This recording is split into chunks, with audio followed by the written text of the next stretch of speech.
Hello student, welcome back. उम्मीद करता हूँ यहाँ पे सब लोग ठीक हो गए। यहाँ पे अपना रिविजन लेक्चर जो चल रहा था वो कंटिन्यू करेंगे। और यस, जिन्होंने चैनल को सब्सक्राइब नहीं किया तो फर्स्ट ऑफ ऑल प्लीज बच्चे लोग चैनल को सब्सक्राइब कर लीजिए, लाइक कर लीजिए और शेयर कर दीजिए अपने सभी फ्रेंड सर्कल के अंदर जो भी रिविजन लेक्चर्स देखना चाहता है। और नॉट ओनली रिविजन, आपको ओवर पीरियड ऑफ टाइम मैंने तुम लोग को जैसे कमिटमेंट किया है कि जैसे रिवीजन खत्म हो जाएगा अपना पेपर सॉल्विंग स्टार्ट कर देंगे जनवरी के बाद। तो प्लीज़ बच्चे लोग अपडेट रहिए क्योंकि बहुत इंटरेस्टिंग कंसेप्ट्स अभी आने वाले एग्जाम के पॉइंट ऑफ व्यू से, इंपॉर्टेंट चैप्टर्स डिस्कशन सब चीज़ें आने वाली। तो प्लीज़ बच्चे लोग अपडेट जरूर रहिए। तो उसके लिए आपको सब्सक्राइब करना पड़ेगा, अदरवाइज हिरेन सर कभी आके चले जाएंगे मालूम नहीं गिरेगा। अदरवाइज तो सब्सक्राइब किया रहेगा तो नोटिफिकेशन आएगा भाई हिरेन सर लाइव है कि या तो फिर हिरेन सर का वीडियोस है। तो इसलिए रिक्वेस्ट है सब्सक्राइब कर लीजिए। यस, ऑलरेडी फर्स्ट चैप्टर्स मैंने डिस्कस कर लिया रिवीजन सेशन में। जिन बच्चों ने वो नहीं देखा तो प्लीज जाके प्लेलिस्ट में जाके मेरा रिवीजन लेक्चर देख सकते हो चैप्टर 1 का। आज डिस्कस करेंगे चैप्टर नंबर 2 जो होगा आपका यूटिलिटी एनालिसिस। अभी देखो यूटिलिटी का मतलब भी क्या होता है, जनरल टर्म में मैं बात करूं, नॉर्मल टर्म में, कि यूटिलिटी मतलब वो चीज को जो चीज से मुझे सेटिस्फेक्शन मिल रहा है कंज्यूम करने के बाद, उसको मैं क्या बोलूंगा, यूटिलिटी बोलूंगा। सिंपल चीज है, यूटिलिटी का मतलब होता है जो चीज मैं कंज्यूम कर रहा हूं और जिससे मुझे सेटिस्फेक्शन मिल रहा है उसको मैं क्या बोलूंगा, यूटिलिटी बोलूंगा। बट यहाँ पे इकोनॉमिक्स में बच्चे लोग खाली यूटिलिटी का मतलब ये नहीं होता। यहाँ पे यूटिलिटी का मतलब क्या होता है, यहाँ पे यूटिलिटी का मतलब ये होता है कि कोई भी चीज में कंज्यूम कर रहा हूं उससे मुझे मैक्सिमम सेटिस्फेक्शन मिले और वो चीज में बाय करने के लिए क्या हो, एक मुझे होनी चाहिए कि मैं बाय कर सकूं वो गुड्स को, उसको मैं क्या करूंगा, यूटिलिटी बोलूंगा। तो यहाँ पे देखो लिखा है कि in practice every individual tries to satisfy his want which available resources. It is true that all the human want cannot be satisfied full at a specific time. Utility analysis explain the consumer behavior in relation to the maximization of the satisfaction. कि भाई कोई भी consumer कोई goods को consume कर रहा है और उसको वो चीज से क्या मिल रहा है, सेटिस्फेक्शन मिल रहा है, उसको यूटिलिटी बोलेंगे। अभी यूटिलिटी की बात करूं तो यहाँ पे बहुत सारे फीचर्स आ जाते हैं यूटिलिटीज के लिए। मैं पहले बोला इंपॉर्टेंस में मैंने इसको क्वेश्चन को नहीं डाला, बट गूगली बॉल डालना है तो डाल भी सकता है, ऐसा कोई कंपलसरी नहीं कि ऑलरेडी मैंने इंपॉर्टेंट क्वेश्चन दे दिया है बच्चे लोग। जिन बच्चों ने इंपॉर्टेंट क्वेश्चन नहीं देखे हैं तो जाके वो इंपॉर्टेंट क्वेश्चन 2024 के लिए मैंने ऑलरेडी वीडियो बना के रखा है, वो भी जाके क्या कर सकते हो, रिवाइज कर सकते हो। यस, तो यहाँ पे आ जाते हैं फीचर्स ऑफ यूटिलिटी के अंदर कि भाई कौन से फीचर्स से जो मैंने इंपॉर्टेंट क्वेश्चन में आई डोंट थिंक जो दिया है, पर अगर सपोज फॉर एग्जाम्पल एग्जामिनर को पेपर जो सेट कर रहा है अगर उसको गूगली बॉल डालना है, इजी पेपर थोड़ा डालना है, तो ये वाला क्वेश्चन आने की चांसेस हैं। अभी बात करो कि फीचर्स ऑफ यूटिलिटी के अंदर पहला है रिलेटिव कंसेप्ट कि हाँ भाई वो प्लेस टू प्लेस और टाइम टू टाइम क्या करता है, रिलेट करता है यूटिलिटी।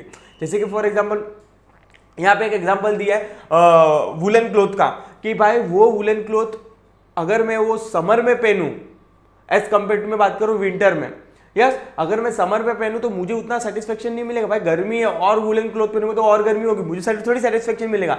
मुझे सेटिस्फेक्शन तभी मिलेगा, कभी मिलेगा जब भी विंटर में ठंडी होगी, तभी मैं अगर वो वुलन क्लॉथ पहनूंगा तो मुझे वो सेटिस्फाई करेगा। मतलब ये होगा टाइम टू टाइम। यस, एक टाइम कौन सा है, समर का, एक टाइम कौन सा है, विंटर का। अभी मैं प्लेस की प्लेस बात करूं, अगर सपोज कि फॉर एग्जांपल मैं कश्मीर जाऊं, उधर मैं वुलन क्लॉथ पहनूं और मुंबई में मैं वुलन क्लॉथ पहनूं तो मुझे सबसे ज्यादा सेटिस्फेक्शन कहां पे मिलेगा, कश्मीर जाऊंगा उधर मिलेगा, क्योंकि वहां पे ठंडी ज्यादा होगी, वहां पे मुझे वुलन क्लॉथ का क्या मिलेगा, मैक्सिमम सेटिस्फेक्शन मिलेगा। तो यहाँ पे वही एग्जाम्पल दिया है कि woollen cloth have a greater utility in winter and यहाँ पे दूसरा एग्जांपल भी दिया है, sand has a greater utility as a construction site than at a sea shore. Of course कि भाई जो रेती है वो कंस्ट्रक्शन साइट में ज्यादा क्या मिलेगा, यूटिलिटी उसकी ज्यादा होगी, क्योंकि एज कंपेयर टू जो अपन जू बीच पे या तो बीच पे जो रेती होती है एज कंपेयर टू वहां पे जो रेती है। ठीक है, तो ये दो एग्जांपल सेट किया, पर मैंने एक ही एग्जांपल को दो अलग अलग वे में बताया, मतलब टाइम टू टाइम और प्लेस टू प्लेस। यस, चलो आगे बढ़ेंगे सर। आगे है सब्जेक्टिव कंसेप्ट। ऑफ कोर्स ये सब्जेक्टिव कंसेप्ट है कि वो यूटिलिटी एक जरूरी नहीं कि एक टाइम के लिए सेम हो, सबका यूटिलिटी अलग अलग हो सकता है। मतलब सबकी लाइक डिसलाइक वांट सबको एक हैबिट्स हो गए, तो ये सब डिपेंड करता है ह्यूमन टू ह्यूमन बिहेवियर, तो इसलिए हो जाएगा सब्जेक्टिव कंसेप्ट। नेक्स्ट हो जाएगा ethically neutral concept. The concept of utility has no ethically consideration, it is not morally colourless concept, क्योंकि ऐसा ऐसा इसलिए बोला गया है कि भाई सपोज कि फॉर एग्जांपल यहाँ पे एक नाइफ का एग्जांपल दिया था तुम लोग को, जैसे कि इधर भी दिया है कि भाई नाइफ अगर आप फ्रूट कटिंग कर रहे हो तो वहाँ पे आपको मैक्सिमम सेटिस्फेक्शन मिलेगा, वहाँ पे आपका वांट सेटिस्फाई हो जाएगा। बट वही नाइफ अगर किसी मर्डरर के लिए अगर यूज करता है वो, तो उसको भी सेटिस्फेक्शन मिलता है, यस और नो? उसको भी जो, क्योंकि उसका भी इंटेंशन क्या होता है, मर्डर करना है, उसका भी वांट क्या हो रहा है, सेटिस्फाई हो रहा है मर्डर करने के बाद। बट दोनों नाइफ, एक ही नाइफ दो अलग अलग वांट क्या कर रहे हैं, सेटिस्फाई कर रहे हैं। एक एथिकली है, एक अनएथिकली है। मर्डर करना is not ethically boss, is unethically illegal है, बट फ्रूट कटिंग करना इज एथिकली, इसलिए कंसेप्ट को कलरलेस माना गया है। यस, नेक्स्ट आ जाएगा utility different from usefulness. Utility is the concept of capacity of the commodity to satisfy the human want. Of course utility में वो कैपेसिटी है कि वो ह्यूमन वांट को सेटिस्फाई कर पाए। Where as usefulness indicate a value in use of the commodity. For example milk has a both, utility भी है, यूजफुल भी है। कैसे सर? देखो यहाँ पे लिखा है milk has a both utility as well as usefulness to the consumer, while liquor has a utility only to the addicted but has a no useful.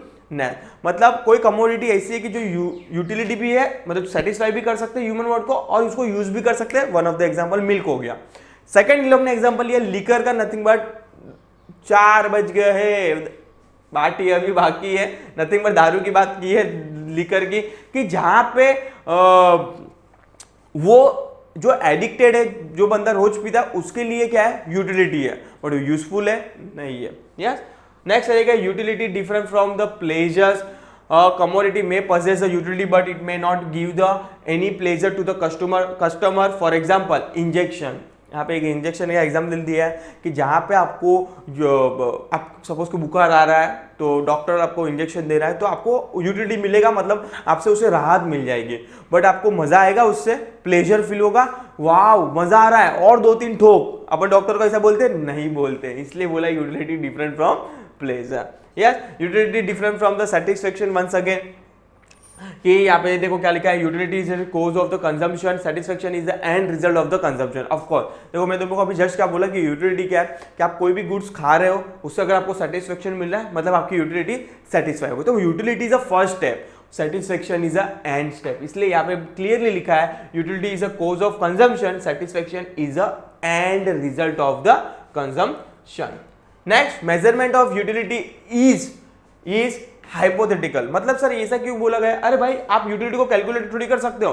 आप पानी पूरी खा रहे हो, आपको मजा आ रहा है क्योंकि आपको पानी पूरी अच्छी लगती है, बट आप खाली बोल सकते हो मजा आ रहा है। आप बोलते हो 2 किलो मजा आया, 3 किलो मजा आया, आप मेजर नहीं कर सकते, उसको ग्रेड दे सकते हो, A+ था, B+ था, जो भी है, बट आप मेजरमेंट नहीं कर सकते। अगर आप मेजरमेंट कर रहे हो तो ये हाइपोथेटिकल मेजरमेंट होगा, एक्चुअल मेजरमेंट होगा नहीं, क्योंकि आप किसी भी वांट को सेटिस्फाई का मेजरमेंट नहीं दे सकते। इसलिए बोला कि measurement of utility is a hypothetical concept. Next आ जाएगा यहाँ पे, जैसे कि for example utility is a multipurpose, कि आप एक चीज से 10 चीजें यूटिलाइज कर सकते हो। For example electricity is one of the example. Electricity आप देखो मैं बोर्ड चला रहा हूँ, कैमरा चला रहा हूँ, लाइट चला रहा हूँ, पंखा चला रहा हूँ, एसी चला रहा हूँ, मतलब एक ही चीज है, इलेक्ट्रिसिटी उसका मल्टीपर्पज यूज है। और utility is depend on the intensity of the want. Of course देखेगा कि ह्यूमन का वांट क्या है, इज नथिंग बट एक सपोज फॉर एग्जांपल आज सपोज कोई, जैसे कि मर्डर का एग्जांपल लिया मैंने, उसका वांट क्या था, उसको मर्डर करना है,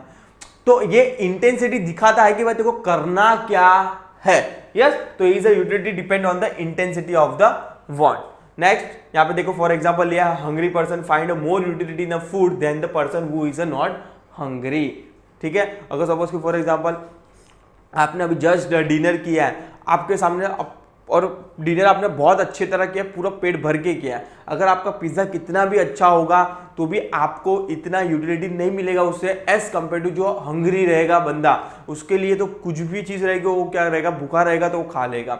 यस, और utility is a basis of demand. Of course क्या आज यूटिलिटी एक अपन आज कुछ चीजें मांगते हैं, वो आपकी क्या है, इट्स अल्टीमेटली एक starting point of the demand ही है कि भाई मुझे ये चीज चाहिए।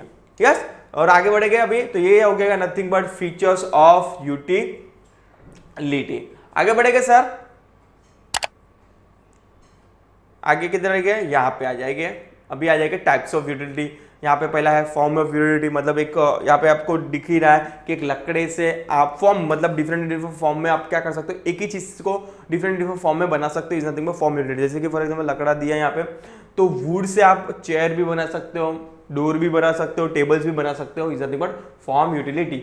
नेक्स्ट आ जाएगा अपना प्लेस यूटिलिटी। जैसे कि तुम लोग को एक प्लेस यूटिलिटी का मैंने कंसेप्ट भी समझाया था, कौन सा वाला, वो वुडलैंड वाला, क्योंकि यूटिलिटी इज पहला features of utility is a relative concept, place to place and time to time. तो यहाँ पे एक प्लेस का दिया है, जैसे कि इधर सेम एग्जांपल दिया, for example woolen cloth have a more utility at a cold place than at a warm place, nothing but मैंने मुंबई और कश्मीर का एग्जांपल दे दिया है तुम लोग को।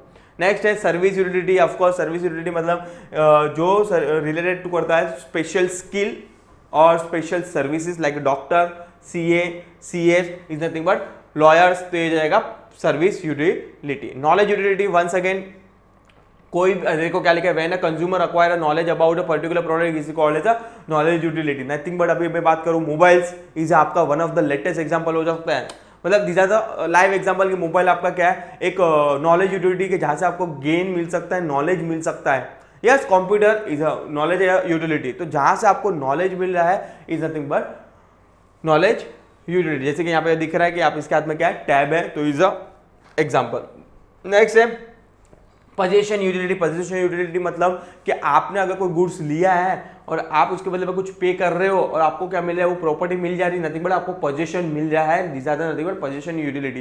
जैसे कि फॉर एग्जांपल आप रेंट लेते हो और रेंट पे कुछ लेते हो, घर लेते हो, फॉर एग्जांपल घर ऑफिस लेते हो, तो आपको चाबी मिलती है after payment of the certain amount और डिपॉजिट और रेंट, तो वो क्या हो जाएगा, पोजीशन यूटिलिटी। मतलब एक ओनरशिप क्या हो रहा है, ट्रांसफर हो रहा है from one person to another person, is nothing but possession utility. Possession utility arise when the ownership of the goods is transferred from one person to another person. जैसे कि यहाँ पे दिख रहा है ये अपना ओनरशिप ट्रांसफर कर रहा है किसको, सेलर को, बायर को।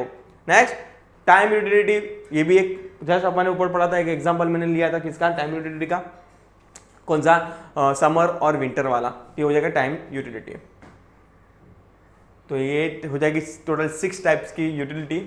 बाद में आ जाता है concept of total utility and marginal utility.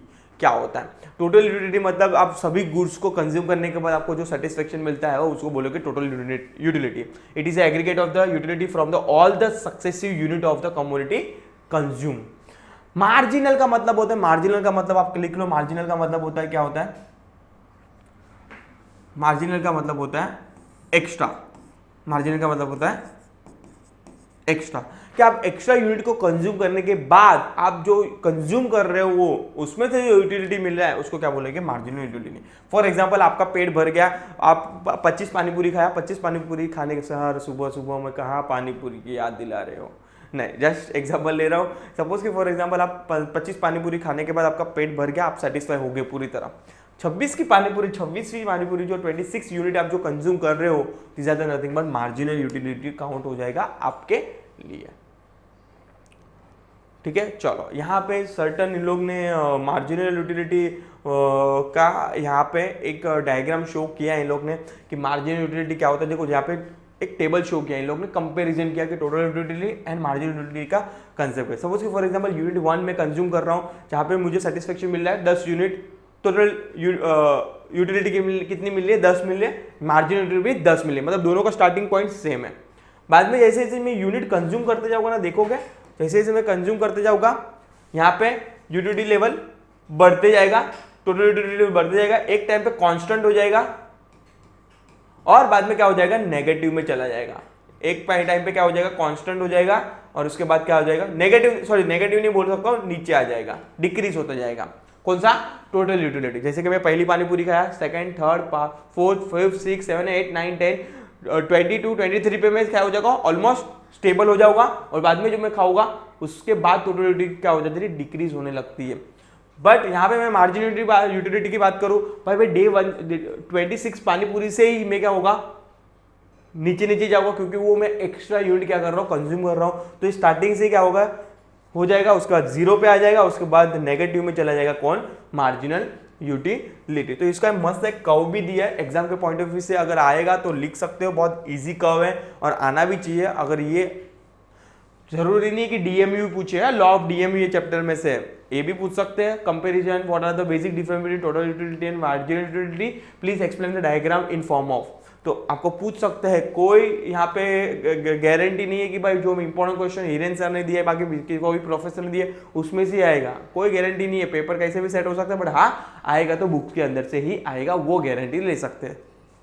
जैसे कि फॉर एग्जाम्पल 10 पे चालू हुआ था टोटल यूटिलिटी, पहले तो आ जाएगा आपका यहाँ पे total utility marginal utility Y axis पे, और एक्स एक्सिस पे आ जाएगा आपका यूनिट्स ऑफ कमोडिटी। दोनों चालू हो रहा है 10 से, जैसे कि डायग्राम में अपन ने देखा 10 से चालू हो रहा है। टोटल यूटिलिटी देख रहे हो ऊपर जा रहा है, ऊपर जा रहा है, ऊपर जा रहा है, ऊपर जा रहा है, ऊपर जा रहा है। 30 में वो क्या हो जाएगा, 30 में वो क्या आ जाएगा, स्टेबल हो गया था। बाद में देख रहे हो 28 पे वो क्या हो रहा है, डाउनफॉल होने लग रहा है, मतलब डिक्रीज होने लगा। पर मार्जिनल यूटिलिटी की बात करो तो ऑफकोर्स वो तो डाउनफॉल में ही है, डाउनफॉल बाद में 0 पे आ जाएगा, वो 0 बाद में क्या हो जाएगा, नेगेटिव में चला जाएगा -2। समझ में आ रहा है? तो this are the nothing but diagram of the total utility and marginal utility. और जो ये 0 और ये जो 0 के साथ जो कंपेयर कर रहा है ना ये लाइन, उसको बोलते हैं पॉइंट ऑफ सैटी। पॉइंट ऑफ सैटी बोल देंगे, nothing but point of satisfaction भी बोल सकते हो, जहां पे आपका सेटिस्फेक्शन लेवल आ गया है। यस, चलो तो यहाँ पे लोग ने जो डायग्राम ड्रॉ किया है, इसने लोग ने प्रॉपर ये जो कर्व है उसको एक्सप्लेन किया है 6 पॉइंट के अंदर। मेरे हिसाब से अगर total utility and marginal utility पे कुछ भी डिफरेंस आ रहा है या तो कुछ भी क्वेश्चंस आ रहा है, तो ये 6 पॉइंट विद डायग्राम और विद टेबल्स अगर ड्रॉ करके आए तो बहुत अच्छी तरह लगेगा एग्जामिनर को, और एग्जामिनर समझेगा कि आपका जो भी कंसेप्ट है वो क्या है, क्लियर है। आपको पहले टोटल यूटिलिटी मार्जिनल यूटिलिटी के बारे में समझाना है, जो अपन ऊपर देखा, उसके बाद ये डायग्राम, ये टेबल, उसका डायग्राम, और बाद में 6 पॉइंट के कर्व को क्या करना है, एक्सप्लेन करना है 6 पॉइंट के अंदर। ठीक है, जो मैंने तुम लोग को बोला ना वही चीज़ यहाँ पे लोग ने लिखी है कि भाई टोटल यूटिलिटी हाईएस्ट लेवल होगा तभी मार्जिनल यूटिलिटी क्या होगा, 0 होगा। हाईएस्ट लेवल 30 तब मार्जिनल यूटिलिटी क्या होगा, 0 होगा। जब भी टोटल यूटिलिटी नीचे चली जाएगी तब तक मार्जिनल यूटिलिटी क्या हो जाएगी, नेगेटिव में चली जाएगी। समझ में आ रहा है? तो ये सब चीज़ें ही उन लोग ने क्या किया, एक्सप्लेन किया है। जैसे कि देखो, after the reaching the point of satiety nothing but a rational consumer should stop his consumption since their maximum limit of satisfaction is reached। मतलब उसको maximum satisfaction मिल गया है वहाँ पे, तो वहाँ पे उसको स्टॉप हो जाना है। ठीक है, तो ये हो जाएगा आपका total utility and marginal utility का कंसेप्ट। बाद में आएंगे बहुत इंपॉर्टेंट, यहाँ पे देखो लोग ड्रॉ भी करके दिया टेबल फॉर्मेट में, डिफरेंट बिटवीन, जो आने के चांसेस मेरे हिसाब से ज़्यादा लग रहा है। ठीक है, आगे बढ़ेंगे। लॉ ऑफ डीएमयू बहुत इंपॉर्टेंट कंसेप्ट है आपके एग्जाम के लिए, मैंने इंपॉर्टेंट क्वेश्चन के अंदर भी डाला। नथिंग बट आपका लॉ है, आपको माइक्रो इकोनॉमिक्स में 3 ही लॉ एक्सप्लेन किया, law of DMU, law of demand and law of supply. तीनों इंपॉर्टेंट हर बार मैं देता हूँ, अगर आ गया तो डायरेक्ट 8 मार्क के लिए आने के चांसेस है। तो law of DMU is one of the most favourable questions and most important question for me also. यहाँ पे जो भी देखो क्या लिखा है, थोड़ा बहुत ऑब्जेक्टिव्स भी आ सकते हैं इसके अंदर से, तो लिखो, पढ़ता हूँ यहाँ पे। दिस लॉ वॉज फर्स्ट, देखो लॉ लिखने का तरीका होता है, पहले आपको जैसे दिख रहा है ना वैसे ही लॉ लिखना है। पहले उसका स्टेटमेंट लिखना है, बाद में नॉट स्टेटमेंट, पहले आपको इंट्रोडक्शंस लिखना है, बाद में heart of the law nothing but statement of law जो यहाँ पे दिया है, बाद में प्रॉपर उसको एक्सप्लेन करने के बाद आपको अजम्पशंस लिखने हैं। अजम्पशन के बाद आपको टेबल में डायग्राम के फॉर्म में क्या करना है, ड्रॉ करना है। आप चाहो तो पहले भी ड्रॉ कर सकते हो, कोई प्रॉब्लम नहीं है। उसके बाद अजम्पशन एक्सप्लेन करो, उसके बाद एक्सेप्शन लिखो अगर क्वेश्चन में पूछ रहे तो। देखो अजम्पशन पहले लिखने का मेन पर्पज ये है कि आप डायग्राम जो ड्रॉ कर रहे हो वो सर्टन अजम्पशन पे है, क्योंकि लॉ जो भी बना है तीनों लॉ में सर्टन अजम्पशन है। आप अज्यूम मान के चलो कि ऐसा हुआ तो, ठीक है, इसलिए नाम ही लिखा है अजम्पशन। यार तो ये अजम्पशन है, प्रैक्टिकली पॉसिबल है कि नहीं। यस, चलो तो यहाँ पे देखो, जैसे कि this law was first proposed by the professor Gossen but was discussed in detail by the professor Alfred Marshall in his book principle of economics publish in 1890। ये वाला कंसेप्ट जो ये तीनों लॉ प्रोफेसर अल्फ्रेड मार्शल ने दिया है उसकी books में, principle of economics publish in 1980, ये कॉमन है। स्टेटमेंट की बात करूं तो according to professor Alfred Marshall, ये भी एक लाइन कांस्टेंट रहेगी आपकी, अदर थिंग रिमेन कांस्टेंट, ये वर्ड सेम रहेगा, मतलब सब चीजें एक सरीका रहा तो क्या, the additional benefit which a person derive from the given increasing in his stock of a thing, diminishing with every increasing in stock that he already has। मतलब वो उसकी बात कर रहा है कि 25 पानीपुरी खाने के बाद उसको सेटिस्फेक्शन मिल गया था, उसके बाद जो 26वीं पानीपुरी खा रहा है उसके बाद इवन तो उसके कमोडिटी रहेगी तो भी उसको उतना सेटिस्फेक्शन नहीं मिलेगा। यस, तो वो ही स्टेटमेंट ऑफ लॉ बोलता है। स्टेटमेंट ऑफ लॉ आपको रट्टा मार के जाना है, उसमें कुछ भी एक भी एरर, एडिशन, डिलीशन नहीं होना चाहिए, जैसा है वैसा ही होना चाहिए। आप चाहो तो 25 बार 30 बार वो लॉ ऑफ स्टेटमेंट को लिखो। ये थोड़ा लॉ ऑफ स्टेटमेंट थोड़ा हार्ड है, हार्ड तो नहीं है, समझोगे तो बहुत इजी है, बाकी डिमांड और सप्लाई का तो बहुत इजी दिया है। यस, अजम्पशन की बात करूं तो ऑफकोर्स पहला है रैशनल है। consumer is assumed to be a rational, it means that his behavior is normal and he is trying to maximize his satisfaction। भाई every human का कभी भी ह्यूमन एक ही मूड में नहीं हो सकता है, मतलब एक ही बिहेवियर, उसका बिहेवियर पैटर्न नहीं हो सकता। तो इससे बोला कि एक ही बिहेवियर है, ऐसा थोड़ी हो सकता है, दिस आर द अजम्पशन है। नेक्स्ट है कार्डिनल मेजरमेंट। अरे अपन ने अभी जस्ट ऊपर फीचर्स में पढ़ा था कि measurement of the utility is a hypothetical, ये बोल रहा है कार्डिनल मेजरमेंट पॉसिबल है, पॉसिबल नहीं है। देखो the law assume that utility can be cardinal और न्यूमेरिकली मेजर। भाई नंबर से माप ही नहीं सकते यूटिलिटी को, आपको कितना सेटिस्फेक्शन है कैसे माप सकते हो आप, समझ में आया? तो ये क्या है, अजम्पशन है, तो ये हो जाएगा अजम्पशन के अंदर। होमोजिनिटी मतलब सभी यूटिलिटी का मतलब सभी कमोडिटी का या तो सर्विस का कलर, शेप सब सेम होगा। होमोजिनिटी का मतलब होता है सेम, हेटेरोजेनिटी का मतलब होता है अलग अलग। तो होमोजेनिटी का मतलब होता है सब सेम, पर इट्स प्रैक्टिकली नॉट पॉसिबल। सब कमोडिटी का स्ट्रक्चर अलग हो सकता है, शेप अलग हो सकता है, कलर अलग हो सकता है, तो ये हो जाएगा अजम्पशन हो जाएगा। कंटिन्यूटी, अरे ये भी पागल है क्या, कोई भी कंज्यूमर एक गुड्स कंटिन्यूस कंज्यूम करेगा, नहीं करेगा ना, इजाजत नथिंग बट अजम्पशन।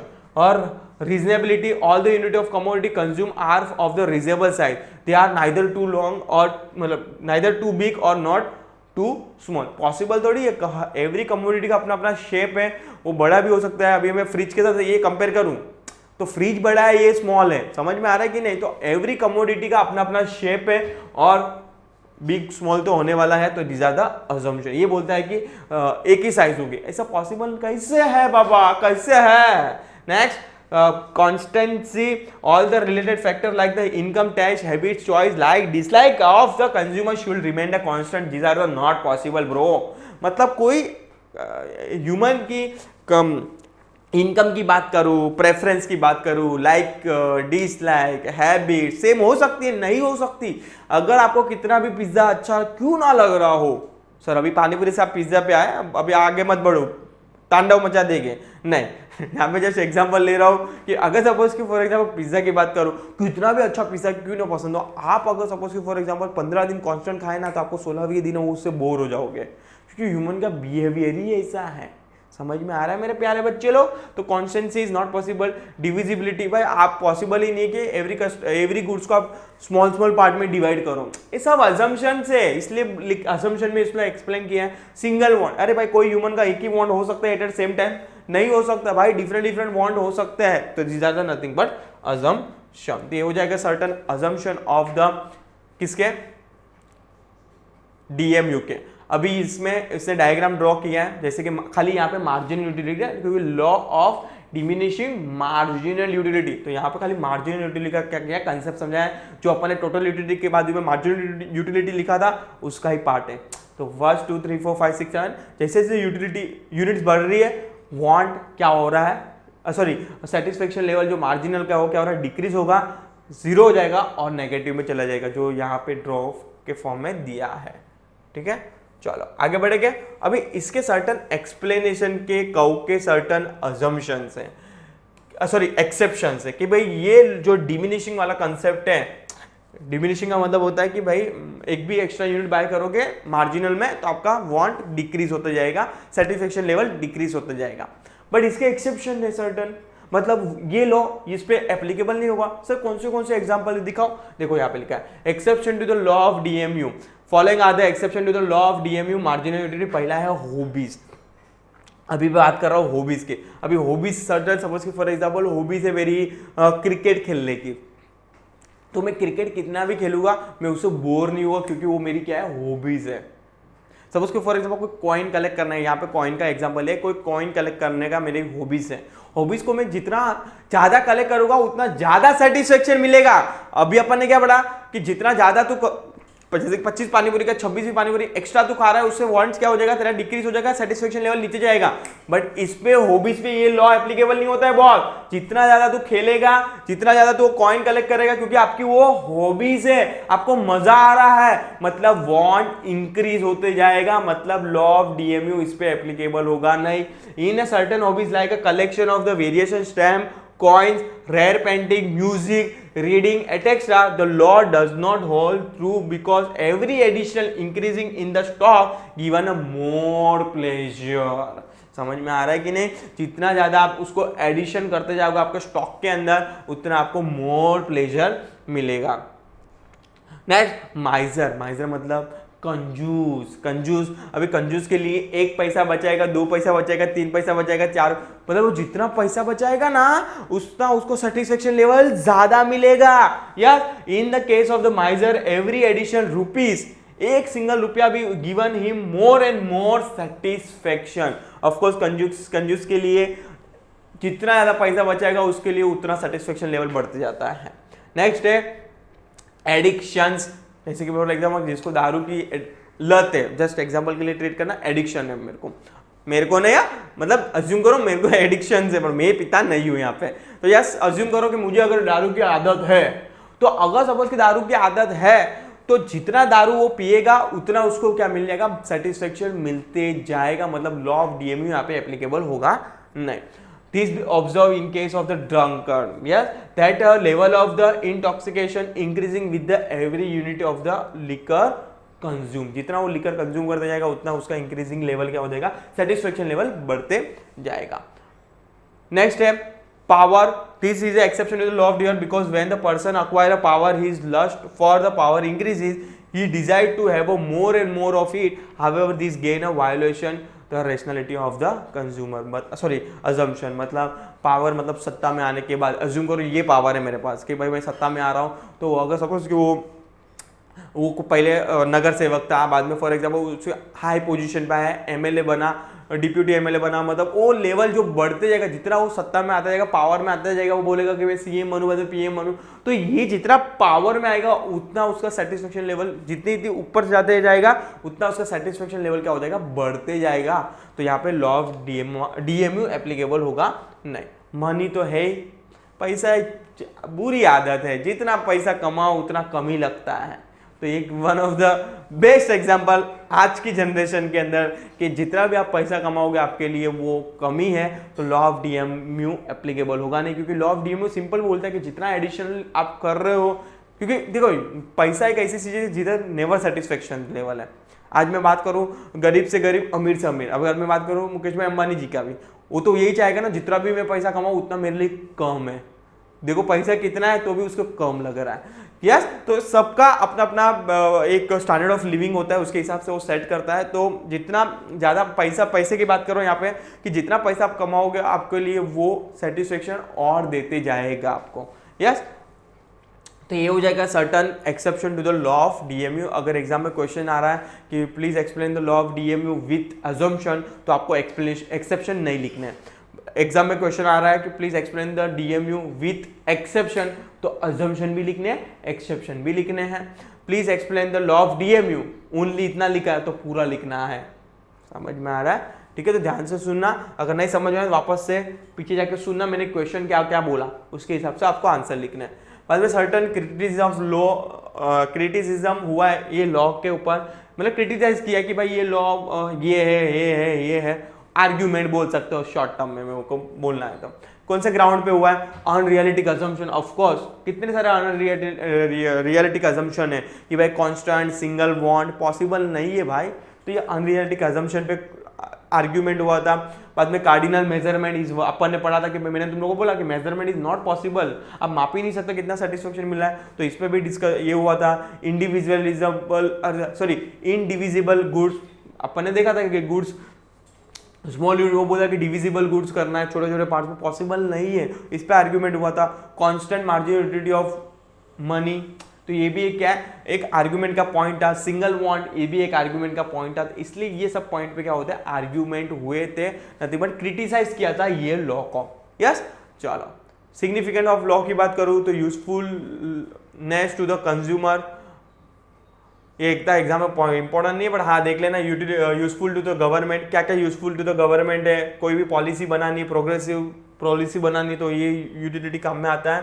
मतलब वो सब एंगल को डेटा एनालिसिस करने के बाद गवर्नमेंट क्या करता है, पॉलिसी बाहर कर निकालती है basis of the paradox of value. ये एक ध्यान रखना, इन लोग ने बहुत बार इसको